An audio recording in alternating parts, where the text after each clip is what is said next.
In 1973, Americans were faced with scenes they were not used to. Long lines at gas stations, skyrocketing gasoline prices, unemployment, and growing frustration swept the nation. But this wasn't just a problem here, it was global. Countries like the Netherlands, Portugal, and Japan all experienced inflation and energy shortages. What caused all of this trouble around the globe, and how did the world eventually recover?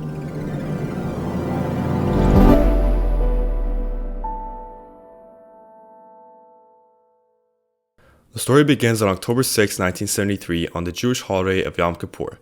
Egypt and Syria launched a coordinated surprise attack on Israel in order to gain back the land they had lost during the Six-Day War in 1967. However, Israel managed to regroup and counterattack, ultimately pushing back the Arab forces. During the war, Israel received significant military support from the United States, providing weapons, ammunition, and intelligence. The United States military support for Israel angered the Arab nations, leading to a response that was unprecedented. The Arab members of the Organization of Petroleum Exporting Countries, or OPEC, decided to use its most potent weapon, oil. These Arab nations placed an embargo on the United States and other countries that supported Israel during the time of the conflict. The goal was to put pressure on and change the United States' position in the war in the Middle East by limiting the oil supply. At the time, OPEC was composed of 12 oil-producing nations including and founded by Saudi Arabia, Iran, Iraq, Venezuela, and Kuwait, producing about half of the world's oil.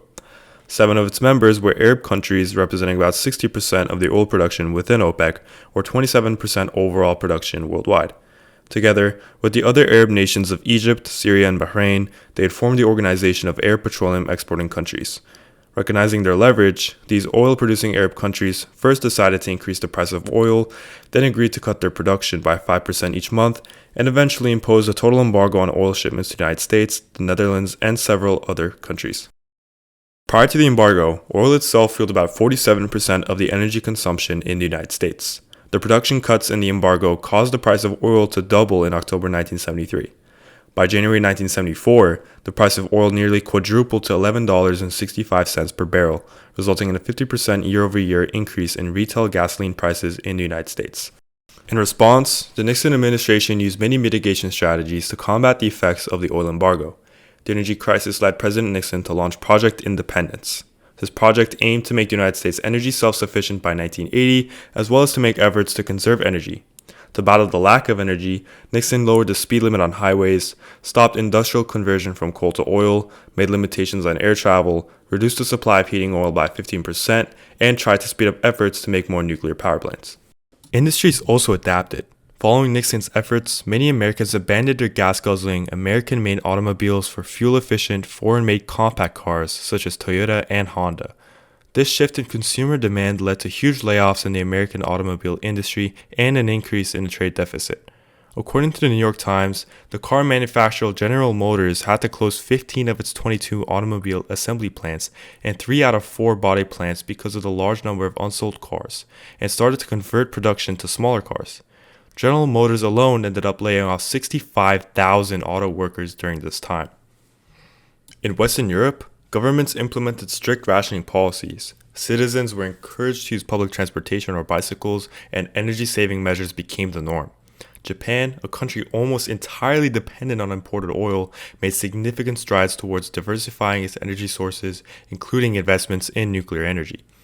Despite the far-reaching consequences of the Arab oil embargo, it ultimately failed to achieve its primary objective to force the United States to withdraw its support for Israel. The United States government stood firm, demonstrating that political alliances and strategic interests could outweigh short-term economic pressures. Also, the embargo eventually accelerated efforts to diversify energy sources and reduce reliance on Middle Eastern oil. Countries around the world invested in alternative energy technologies, expanded nuclear power, and developed strategic oil reserves which lessened OPEC's ability to use oil as a geopolitical weapon in the long term. Today, oil's share in the United States' energy consumption declined to 38%, and the share of nuclear and renewables has increased to almost 20%. On a broader scale, the story of the 1973 oil crisis reinforces a timeless truth that behind every major historical event lies an economic origin.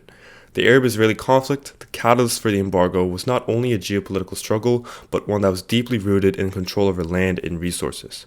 Similarly, the embargo itself was an economic weapon deployed to influence political outcomes.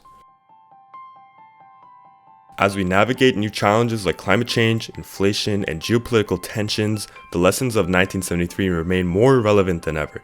History has shown us that no nation can afford to rely solely on external sources for critical resources.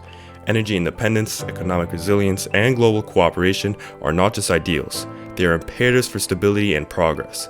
By understanding events of the past, we can better prepare for the challenges of the future.